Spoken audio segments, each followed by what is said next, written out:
controversy. All right, so the first thing we heard was an incident in Birmingham. I believe the young people were of Asian descent.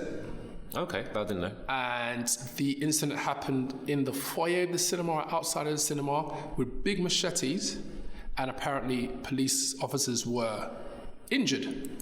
So the narrative from the news was Blue Story, a youth's gone to the scene, Blue Story, kicked off some violent thing, pull it from the cinemas.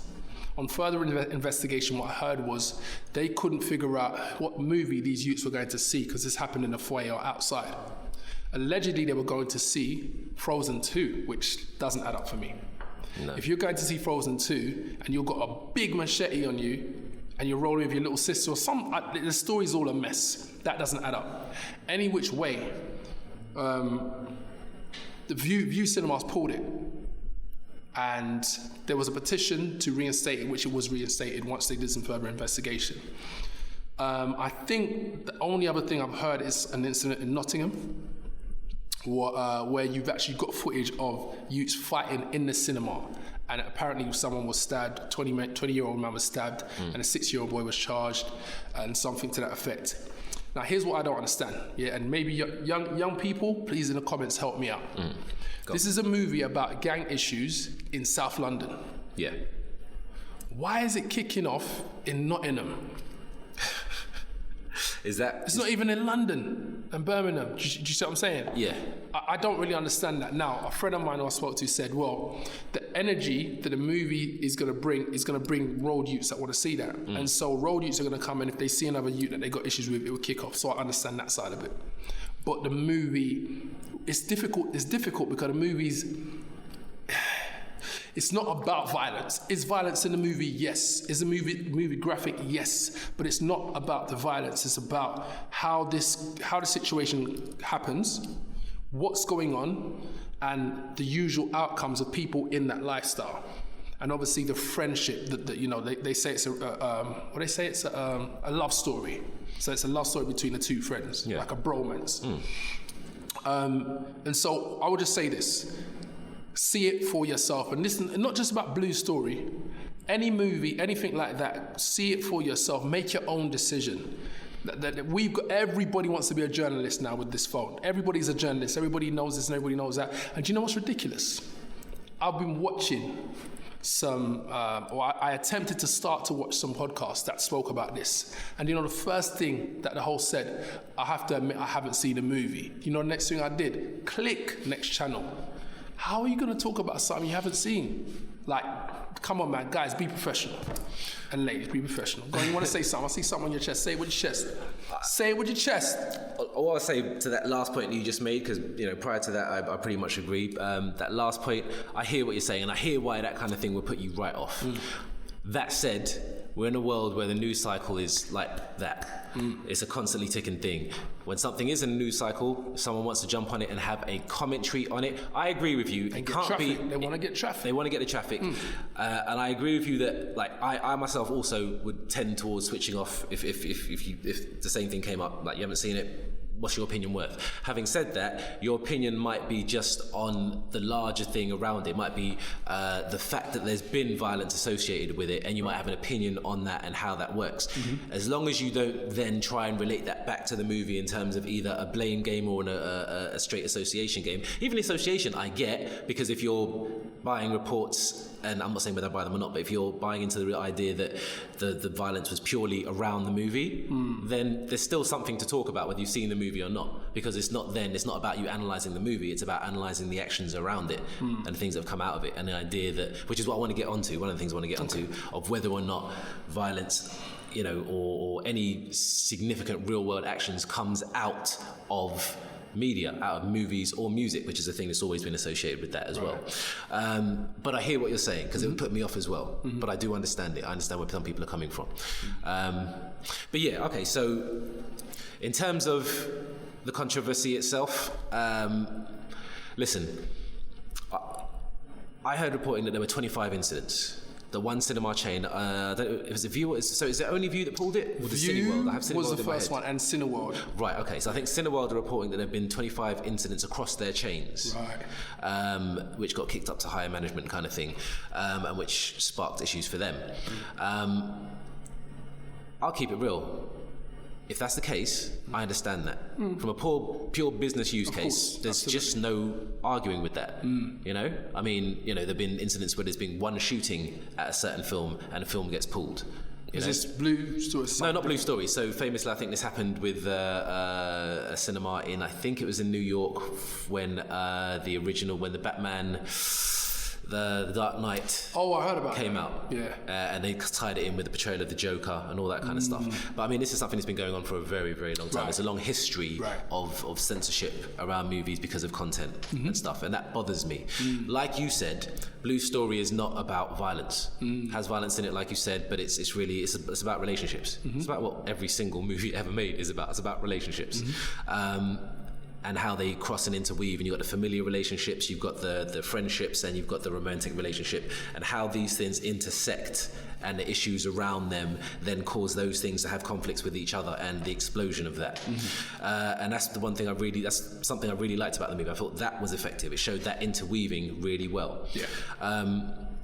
So one thing that people should really remember and realise, though, because a lot of what gets reported, unfortunately, because we live in a kind of Daily Mirror culture, is that it's street youths, and the word black, whether it's said, which it often is, or whether it's implied, is all around that. So it's this concept that, you know, these black kids get together and it's all they do is violence, and then this movie comes out about their lifestyles and it's more violence erupting. I just want to remind people that if we go back to 1960, was it 1964, I think, when Rock Around the Clock, I think the movie's called, came out, and the Teddy Boys did a very similar thing. The Birmingham Teddy Boys?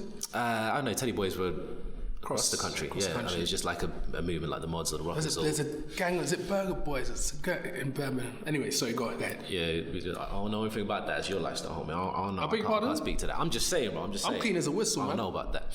Well, all I'm saying is there's been a history of this, and it's happened multiple times throughout history. So please, people, let's not do this whole jumping on the sort of black street kids, lowest form of life. This is what they do bandwagon. How do we defend that?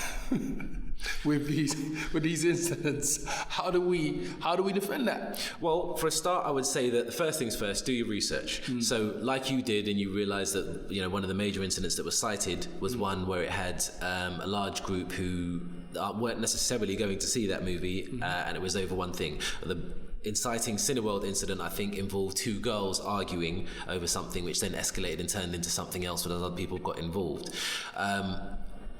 Let's be honest about it. Violent incidents or incidents of, you know, arguments or confrontations happen up and down the country all the time. Now, I'll be first to raise my hands and say, well, when it turns into a big crowd of people and weapons are involved, it's a whole different story. It's a whole different story. No regular person walking past wants to see that happening anywhere around them. That says bad things. It sends danger signals. You don't need that or want that. So I'm not here to defend it in that sense. Yeah. I just want to make sure that we're very accurate in how we talk about it, and that we recognise that it is not something that is tied to any particular group. That it is something that happens across groups. Right. That you get other incidents, like I say, where, you know, people go in and shoot someone in a cinema, and you associate it with this one character that's in a given movie. What the hell makes you think that those things weren't going to happen anyway? What makes you think that this one character in this movie tipped someone over the edge and went and made them kill someone in the cinema? That person had to be ready to do that anyway. They had to be in that place. Yeah. That portrayal didn't suddenly get inside their head and transform who they were. Didn't happen. Didn't happen. And I've watched the A-Team a lot as a little kid. People got shot in there all the time. We didn't see the blood, but we saw them go oof and fall off the back of a truck. You knew they were shot. It didn't make me think, I want to investigate how I put holes in people's bodies and make them fall off trucks. That never happened. So we got to make that distinction. For me, it's more about that than defending the violence, because I'm not here to defend violence. If you want to get into kind of group violence like that, and particularly when it's not targeted at any kind of defense of civil liberties or anything like that, so it's not like I'm going to overthrow a government that holds me down under military control, that takes all the money and sees it to the top of the country, or that, any of those things which are happening every day in the world. I'm not in India, and we have an epidemic, unfortunately, of women getting raped. And the defense of that, and the government not moving or doing at least anything like enough to change that, and therefore I'm deciding, well, I have to be violent in order just to defend me and mine. It's not that situation. Right. So short of that, I'm not trying to defend the violence. How do you feel? No, I think you're right. I think that it's inexcusable. I mean, look, as human beings, there's always a social pecking order. If you can't communicate and your ego gets the better of you, hands may fly. Yeah.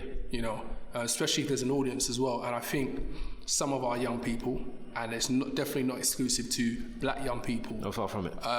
That's how you come up. That's how you get to understand who you are and who you're not, when you can't settle disputes without violence.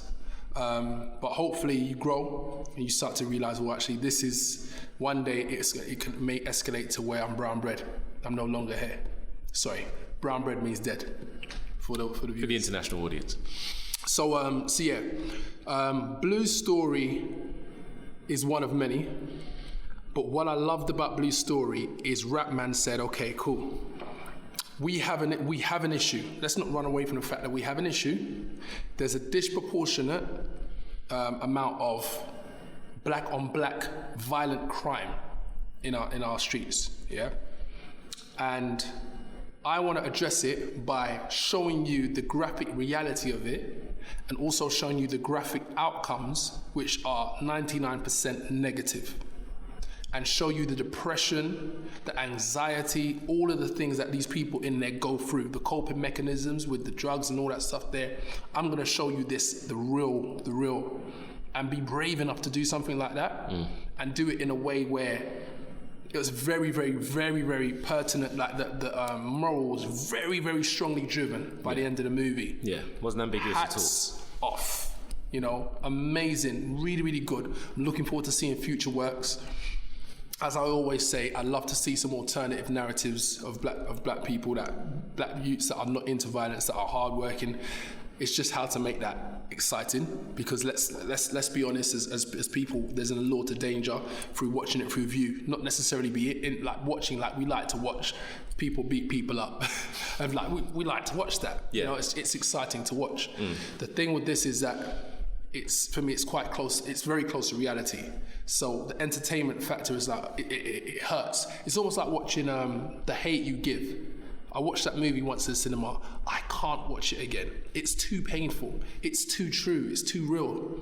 I'm not just watching it on the movie. I feel it. You know what I'm saying? Right. So yeah.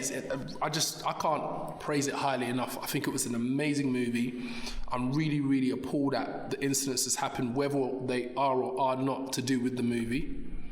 I really wish they were just separated from it, because this is overshadowing it, and it shouldn't be overshadowed. It should be congratulated on such a brave move.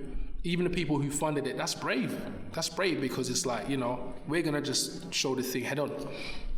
I just want to drive it again. I just want to promote it again, because this is awesome. Go and see Blue Story. I would agree. Go and see Blue Story. Come back and comment. Let us know what you think. I'll be honest, I don't think it's as amazing as you do. So let's just give both points of view. So I do highly praise it though. Yeah. I highly praise it. I highly praise it for all the same reasons you did. I just don't think it was an amazing movie in the sense of it being an amazingly executed film. Okay. I think it was brave. Yeah. I think less brave maybe than we're making it sound though. I think we're moving into a time, as we constantly move forward, barriers are constantly being broken, and demographics are changing. People recognize that money exists in places where they didn't previously seek it. So that's why today you hear a lot about the grey pound. People are realizing that older people are still purchasing. They have great purchasing power. Often at that end of their lives where they're, retired and whatnot, or moving towards that phase of life, they're at the top of their purchasing power, and they don't have as many sort of calls on their attention. So if there are markets they're particularly into, go for it. They target that market now. It's the same with ethnic markets. Like, we're in a phase now where once upon a time, if I saw a beauty product on TV, inevitably it's a beauty product for white people, right? And that's because we're in a country where that is the majority of the people.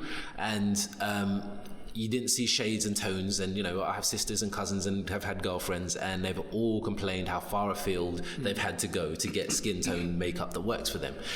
Now we're in a different place. Now we're in a place where either makeup that is across the board and they show models from different ethnicities and they're showing the different shades, or things that are targeted at ethnic minorities. Those products are available and being advertised openly. We're in a place where the buying power of all those different groups is being recognized, because that's what it ultimately comes down to. It's very, very rarely you get social agendas that change just because we become better people. Okay. Yeah, because every era in time you had angels and demons inside of us, and both of them were in us, right?